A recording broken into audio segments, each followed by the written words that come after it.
Maíra Réquia, que alegria estar contigo. Tudo bem? Oi, Mauro, bom dia. Alegria é minha, uma honra sempre participar aqui com você. Bom dia a todos e a todas que nos acompanham.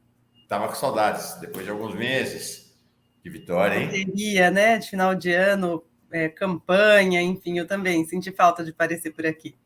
A gente nos falou desde a eleição, então quero te dizer que você e as advogadas, em especial, os advogados também, tiveram um papel chave para assegurar uma eleição limpa. Então, parabéns. Acho que vocês fizeram um trabalho essencial aí durante toda a campanha eleitoral de barrar todas as tentativas de fraudar as eleições. Obrigada, querido. E assim, a OAB teve um papel fundamental também. A OAB de São Paulo precisou. Eu acho que a métrica, né, de como o cenário ele estava muito tumultuado, né, às vésperas aí do Bolsonaro, enfim, tentando todo tipo de golpe para não reconhecer o resultado das eleições, que a OAB São Paulo liderou uma vigília cívica, né, em defesa da democracia. Então, acho que é importante a gente registrar essa iniciativa que foi fundamental para a segurança do resultado das eleições. Eis o ponto que chegamos, eis o ponto que chegamos. Queria falar contigo sobre a questão das mulheres. Mas antes, o Plínio tinha comentado, cada dia piora, me parece, a situação do Bolsonaro, né? Essas revelações, ele se autoincrimina, esse episódio das joias aí pode ter consequências graves para Bolsonaro, para Michele, para o ministro Almirante Bento Mula Albuquerque, acho que para o ex-secretário-geral da Receita, o assunto está se enrolando para o lado deles, né, Maíra? Olha, quando a gente fala da família Bolsonaro, como a gente costuma dizer aqui no interior, é cada mergulho um flash, porque há 2 semanas atrás era outra questão que estava em pauta. De repente aparece essa questão das joias, que deixa a sociedade estarrecida, assim, do tanto que essas pessoas elas confundem o público, né, as instituições públicas com seus interesses privados. Assim, é impensável agir, colocar uma estrutura do país, com ministro, com Receita Federal, tentando se apropriar de maneira completamente indevida de joias que foram dadas ali pela condição dele estar como presidente. E aí, assim, a gente tem discutido muito, Mauro, quais são os crimes, e é uma lista interminável, que vai de corrupção, descaminho, contrabando, advocacia administrativa, associação criminosa, lavagem de dinheiro. E eu acho que, como o Plínio estava dizendo, é só a ponta do iceberg. Assim, a gente vai descobrir muito mais coisas. Isso foi o que veio à tona. Mas eu não tenho dúvidas que, assim, outros indícios, né, e outros fatos vão aparecer, porque o tanto que o ex-presidente aparelhou as instituições para seu bel prazer, para que cuidasse dos seus próprios interesses, deixando a questão pública completamente de lado, certamente não só ele, mas outros da família. Tanto é que a gente tem assistido, sem nenhum pudor, é importante que se diga, tentativa do filho de Bolsonaro falando que aquilo lá era de acervo pessoal, era presente de cunho personalíssimo. Gente, isso já está há quase 10 anos pacificado, né, nas decisões do Tribunal de Contas, que não é o caso. Então, assim, é só a ponta do iceberg. A gente vai, com certeza, descobrir muito mais coisa. E Bolsonaro precisa ser responsabilizado. O que eu acho é que falta coragem a esse sujeito de pisar em solo brasileiro, porque ele continua foragido, né? Tudo bem que não tem uma ordem judicial de prisão, mas continua fora do país, não tem envergadura, não sei como elegemos esse presidente, elegeram, eu nunca votei nele, mas não tem envergadura para ocupar o cargo que ocupou anteriormente. Infelizmente, é lamentável ter um ex-presidente da República dessa maneira. Você traz uma questão interessante, né? Se alguém está no exterior e começa a sofrer uma onda de acusações, qual é a primeira coisa que as pessoas faz? Volta para se defender, né? Para se reunir com advogados, para fazer, organizar a sua defesa. Não, é o que você falou. Ele está daqui a pouco, ele está na prática na condição de foragido, né? Exato, assim, ele não de tantos escândalos. Para começar, ele já saiu ali, né, às vésperas da posse presidencial, fomentando um golpe de Estado. Eu não tenho dúvida alguma que o Bolsonaro foi o maior articulador dessa tentativa de golpe que a gente assistiu no dia 8 de janeiro. Né? Todas as suas condutas e até as suas omissões levam para essa conclusão. Quando ele ficava em silêncio, quando ele não reconhecia o resultado das eleições, quando ele ficava na rede social fomentando ali todo tipo de teoria contra as urnas eletrônicas, atacando as autoridades brasileiras, atacando as instituições, né? Ele estava ali gestando e articulando, junto com o seu núcleo duro, uma tentativa de golpe que nós vimos que aconteceu no dia 8 de janeiro, inclusive com minuta de golpe circulando por aí. Né? Então, é gravíssimo.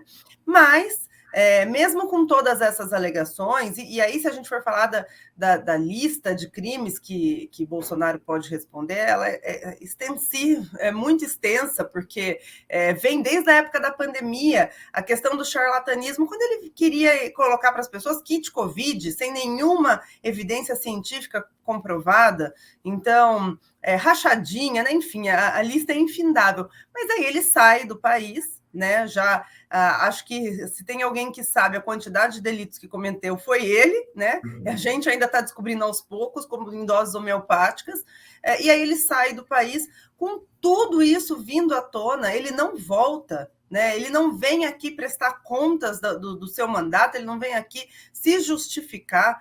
Então, assim, é muito significativo. Do que Bolsonaro tem medo? Tem medo da justiça brasileira? Ainda.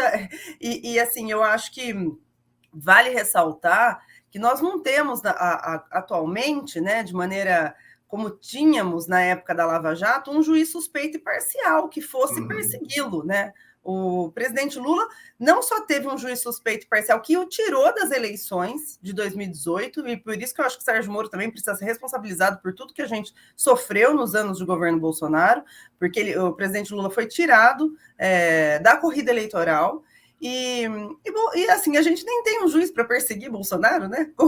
Como já houve na história desse país. Então, acho que ele poderia entrar e aqui acertar as contas com a justiça. Agradeço o Marcos Manuel, que chega aqui com um super sticker. Você traz uma questão interessante, né? Duas. Primeiro, ele se comporta como um foragido da justiça lá nos Estados Unidos. E segundo ele sabe os crimes que cometeu. Né? Bobo ele não tem nada de bobo, Bolsonaro. Ele tem consciência dos crimes que cometeu e nós estamos vendo apenas a ponta do iceberg, porque o que está acontecendo, Maíra, é o seguinte: ele tinha toda a institucionalidade do Estado brasileiro funcionando como um colchão de segurança, como uma teia, uma rede de segurança. Então, é o chefe da Receita, as Forças Armadas, é a Procuradoria-Geral da República, era uma teia de segurança que existia para ele. Ele deixou o poder, essa teia começou a se desfazer, né? Então, vai vir. A minha impressão, você tem razão. Acho que nós estamos vendo apenas o início dos escândalos financeiros de corrupção do clã Bolsonaro. Exatamente. Vem muita coisa por aí, eu não tenho dúvidas. Do que a gente vem acompanhando, né? De toda essa trajetória, vem muita coisa por aí. Especialmente aqui, eu quero chamar a atenção que com essa retomada séria das investigações, no que diz respeito ao assassinato de Marielle, a gente pode ter, inclusive, surpresas nesse sentido. Perfeito. Inclusive, ontem, um juiz do STJ... Um ministro do STJ reuniu-se com a família de Marielle, o ministro Rogério Schietti, dizendo que vai pautar o julgamento do caso Marielle. Não é o julgamento do caso em si, mas ele vai pautar o julgamento do direito à família de Marielle ter acesso às investigações, que já é algo muito relevante. Tá? Então, tem novidades aí. Tem novidades chegando. Nossa terceira membro do dia chegando. Alegria. Obrigado, Vera. É nessa teia muito feminina, que tem homens nela, né? De proteção, a fórum que a gente vai construindo a nossa sustentabilidade. Maíra, o que este Nicolas Ferreira fez ontem foi crime? Para mim é crime de transfobia. Ele não pode utilizar da tribuna ou da sua imunidade parlamentar para sair por aí cometendo crimes, né? Esse sujeito ele precisa ser caçado, ele precisa ser processado criminalmente. Não, lhe falta em muito decoro parlamentar. Veja, primeiro que ele já se elegeu nessa onda de ódio. Né? A gente precisa começar a fazer uma reflexão também de como essas pessoas conseguem engajamento e conseguem monetizar praticando todo tipo de crime contra mulheres, crime contra transexuais, crime contra a honra das pessoas. Esse deputado ele chegou a ter suas redes sociais suspensas no início do ano, tamanho eram os despalpérios que ele cometia no Twitter. Então, assim, é um criminoso contumaz. Isso eu falo assim, tranquilamente. Agora, alguns crimes são praticados com requintes de crueldade. Então, ele esperar o Dia Internacional da Mulher para fazer esse tipo de chacota, praticar essa transfobia, né, ali na Câmara dos Deputados, é de uma insensibilidade, não que eu acho que ele tenha alguma, mas é de uma sordidez que precisa ser punida. Olha, mal comparando, o Arthur Duval, mamãe falei, foi cassado na Assembleia Legislativa do Estado de São Paulo por suas declarações misóginas contra as mulheres ucranianas, inclusive fora do país. Então, assim, deveria ter sido cassado mesmo, como foi uma punição exemplar da Lespe, e a gente não pode relativizar esse tipo de conduta, sabe, Mauro? Porque senão abre a porteira, né, das pessoas poderem vomitar seus preconceitos e cometer a prática de crimes realmente. Então, ele precisa sofrer as consequências. Espero profundamente que Arthur Lira dê prosseguimento a isso. Eu estava acompanhando, acho que foi uma bela passada de pano o tweet dele, mas assim, espero que os parlamentares e a sociedade cobrem uma responsabilização imediata desse senhor. Assim, ele não tem decoro parlamentar para exercer a função para a qual ele foi eleito. Nós falamos de transfobia, é crime. Homofobia também é crime. Agora entra em debate a questão da misoginia. Ontem, a ministra das Mulheres, Cida Gonçalves, falou de um pacto nacional contra a misoginia. E está rolando um abaixo-assinado, sei que já tem milhares e milhares de assinatura, para que a misoginia seja também, assim como a transfobia e a homofobia, qualificada como crime. Qual o seu olhar para essa ideia? A gente tem discutido muito essa questão da misoginia virar crime, até porque eu, particularmente, eu parto de um lugar que não acredito que o sistema só punitivista ele resolve a questão do Estado, né? Eu acho que a gente precisa fazer uma modificação cultural e de educação no que diz respeito à paridade, né? A mulher ser vista ali como sujeito de direitos também, que nós sabemos que, infelizmente, nessa sociedade que ainda é estruturalmente machista, não existe essa ótica. Contudo, muito embora eu não tenha esse viés punitivista, né, e aí até para fazer um marcador de que a gente sabe quem acaba sendo preso nesse país tem uma classe social bastante determinante, uma cor de pele bastante determinante, muito embora feitas todas essas ressalvas, a gente precisa, sim, discutir essa questão da misoginia ser crime. Nós já temos alguns marcadores de gênero no nosso Código Penal, dando qualificadoras a delitos que têm ali como cerne da questão a condição feminina ou o gênero feminino. Não por acaso nós tivemos em 2015 a qualificadora do homicídio no que diz respeito ao feminicídio, né? Porque as mulheres morrem em índices altíssimos diariamente pela mão de seus companheiros, especialmente pela mão de seus companheiros.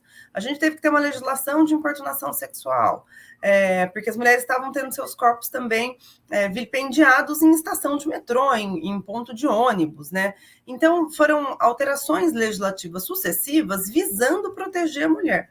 Quando nós nos deparamos em pleno 2023, com essa onda de Red Pill, com aquele senhor vomitando todo tipo de declaração machista, misógina contra as mulheres e ganhando dinheiro com isso, Maíra, esse coaching. É isso que eu ia dizer. Até E a ministra ganhando. Cida fez referência a ele ontem no discurso dela. Pois é, e ganhando dinheiro com isso, quer dizer, engajando e ganhando dinheiro, e ganhando muito dinheiro, né? Muito embora eu acho que esse povo ele não foge à risca, porque recebeu, inclusive, auxílio emergencial de maneira fraudulenta no período da pandemia, não falha um, mas ganhando dinheiro com essas declarações de ódio contra as mulheres, sabe? Então, a gente precisa, enquanto não há uma modificação cultural, social, de educação, a gente precisa começar a tratar isso com a seriedade que merece, porque as mulheres e as meninas sofrem com esse tipo de conduta que acaba repercutindo depois em episódios de violência. Então, é salutar que tenhamos um pacote do governo contra a misoginia, uma legislação específica para coibir essa situação, porque acho que a gente já chegou no limite, né? Já passamos do limite já tem um tempo, aliás. Você é uma advogada da esfera do direito político eleitoral, da esfera do gênero e também trabalhista no cruzamento com essas duas questões, né? Política eleitoral e feminista.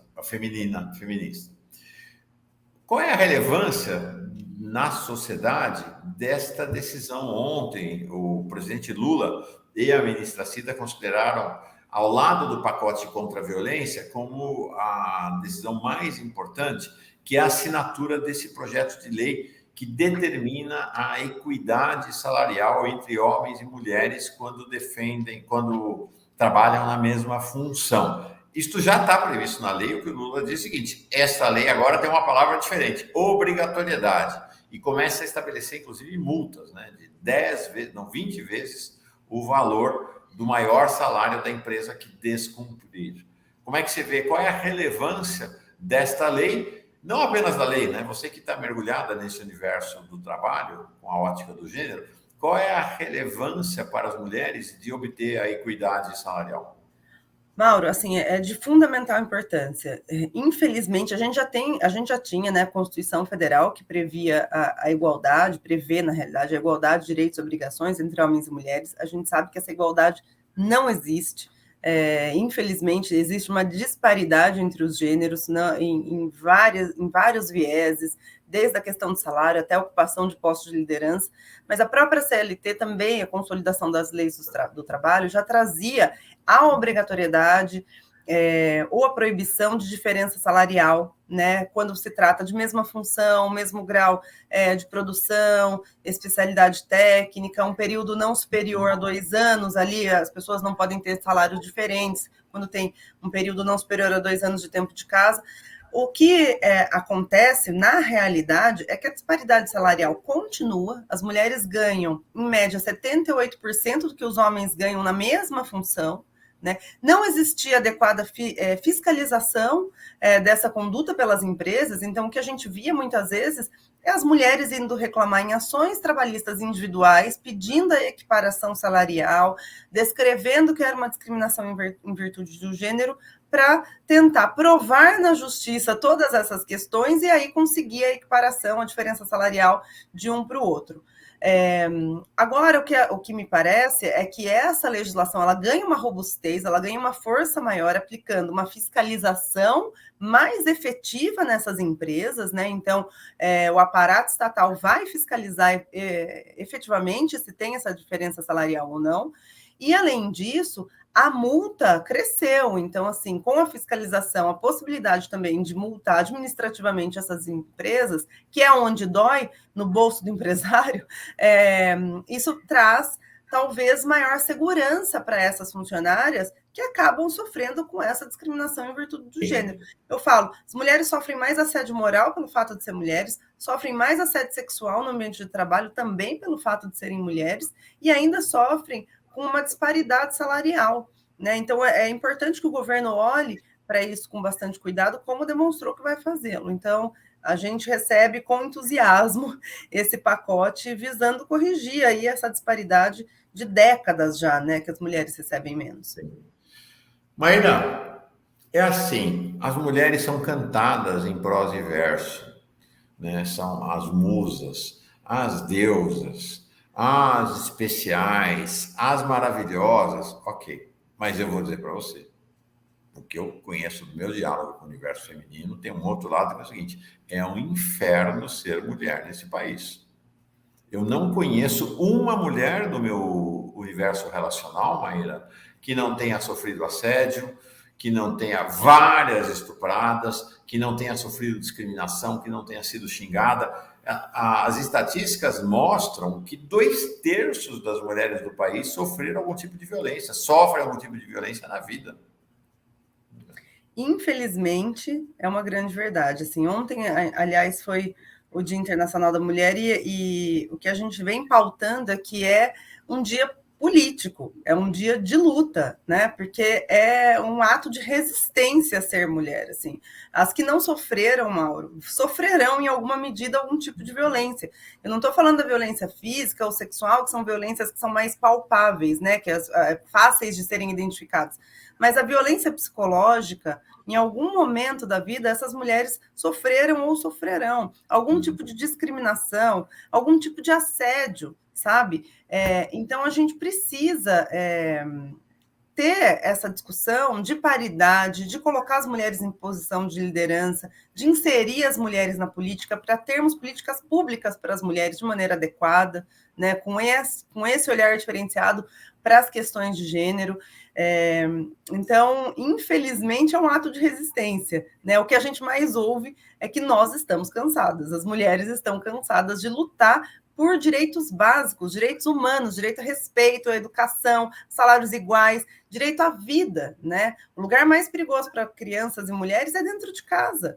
Os homens morrem aí em virtude de assalto, em virtude de violência urbana, mas as mulheres morrem dentro de casa. Morrem muitas vezes assassinadas por seus companheiros, que viram seus algozes. Então, e isso acaba sendo fruto também de uma cultura machista, como a gente tem visto aí dessas declarações misóginas. É a roda que continua a girar, sabe? Então, fica aqui o meu abraço de resistência a todas as mulheres que estiverem nos assistindo. Mais um tema para a gente encerrar a participação. Eu sei que você está com uma agenda aí apertadíssima, bom, todo dia vocês todas mulheres, com a jornada dupla, tripla, quádrupla, mas queria te colocar uma última questão. Ontem, no meio da tarde, já caminhando para o final da tarde, vi uma notícia que me emocionou profundamente. Foi talvez ao lado desse ato no Planalto, das manifestações de rua, né? Uma das expressões desse Dia Internacional da Mulher, muito emocionante para mim. Queria que você explicasse a relevância, o que é essa decisão e a relevância dela. Ontem o STJ anunciou a dispensa. A mulher vítima de violência doméstica não precisa comparecer ao juízo ou diante do juiz para confirmar a acusação que ela fez contra seu agressor na delegacia. Quem estava presente no julgamento e é a Maria da Penha, né, um ícone da luta feminina no Brasil e no mundo, e foi a Lei Maria da Penha foi um dos temas de debate para essa decisão. O que quer dizer exatamente, o que significa essa decisão e qual a relevância dela, Maíra? Olha, isso é motivo de muita comemoração, realmente, porque, na realidade, o que nós víamos acontecer de maneira muito comum era a revitimização, né? A vítima, ela sofrer mais violência ainda de maneira institucional quando ela era chamada a depor, quando ela era chamada a prestar esclarecimentos, fosse na autoridade policial, fosse perante o judiciário, justamente por conta dos questionamentos das partes que atacavam aquela vítima.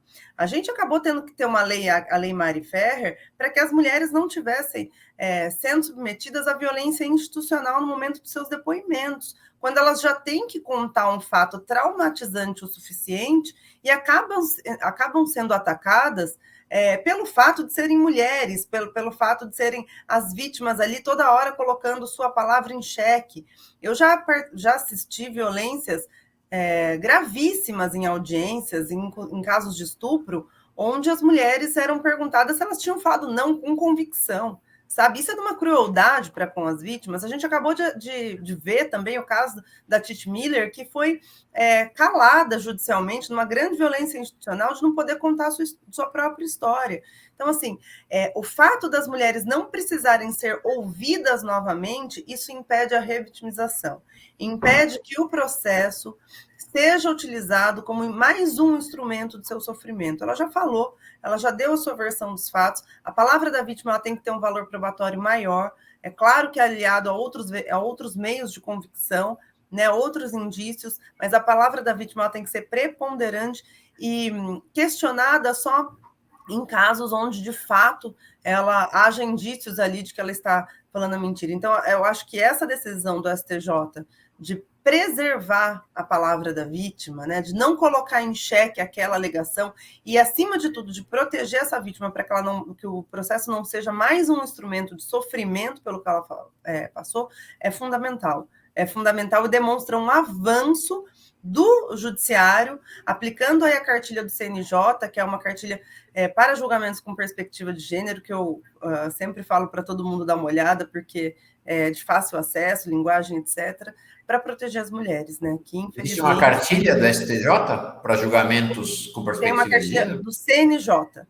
Tamanha é a violência, Mauro, que as mulheres sofrem no judiciário, inclusive com ataques. Não estou falando da violência praticada pelos julgadores, mas as próprias teses que são muitas vezes colocadas contra as mulheres que são chamadas de loucas, de desequilibradas, que praticam alienação parental, mentirosas, etc., que o CNJ, em 2021, promulgou uma cartilha para julgamento com perspectivas de gênero. É só todo mundo dar um Google e tá lá, é fácil acesso, e é muito legal essa cartilha, e vem direcionando aí esses julgamentos para que não haja, toda vez que você tem uma mulher no centro da discussão, não haja mais uma desigualdade agora processual, né? Como se essas diferenças não fossem replicadas no curso do processo. Para encerrar, Maíra, se eu entendi bem, esta é uma decisão vinculante do STJ, portanto, todo juiz e juíza no Brasil está obrigado a acatar essa decisão e está proibido de convocar uma mulher vítima de agressão para depor diante dele ou dela. Pois é, mas às vezes a gente vê que tem juízes que descumprem essa decisão e acabam, né? E aí, por isso que é importante ter sempre um defensor ou uma defensora ligada nesses precedentes para impedir que a sua cliente ou a sua cliente seja revitimizada. Maíra Reca, advogada especializada em direito político, eleitoral, especializada em gênero, em direito, defesa das mulheres no campo do direito. Legal, Maíra, obrigado pela tua vinda aqui. Sempre bom te ouvir, você foi muito contundente, hoje até já separei aqui. Já me escreveram aqui 2 pessoas falando, nossa, ela é contundente, ela é muito assertiva. Foi ótimo mesmo. Obrigada, querido. Só chamar que eu venho sempre, viu? Vocês vou chamar. Um beijo, bom trabalho. Tchau, tchau.